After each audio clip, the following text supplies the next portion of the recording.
Let's take a look at how to use GoalSeek to find some results that we're looking for. Suppose I want to find the NPV equal to 500 million based on a certain discount rate.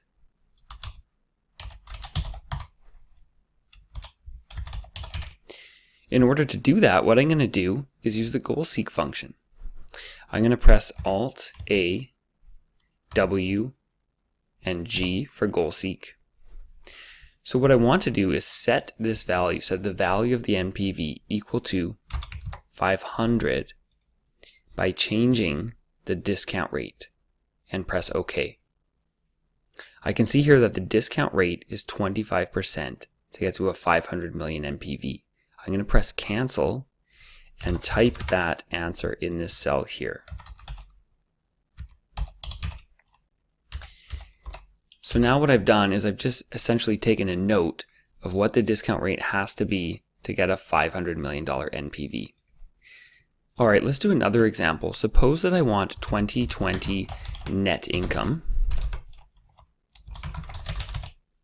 to be 10 million. And I want to get there by changing the 2020 revenue. So how much revenue do we need in 2020 to get 10 million of net income? I'm going to press Alt A, W, and G for GoalSeek. So what I want to do is change this number here, the net income in 2020 to be 10 million by changing this target case revenue is the one that's currently running in our model. So I need to change that cell. And I see that the target revenue is 122.7 million. I'm going to press cancel and type here 122,700. So that's the revenue that's required to get there.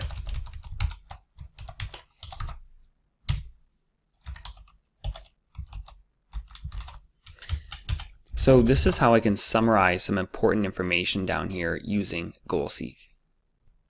And just a little bit of housekeeping here. I'm going to put a border, Alt HBP, to put a border across the top there. And here I'm going to say GoalSeek analysis, in brackets, what if. And I'm just going to put a border over this section here, Alt HBP.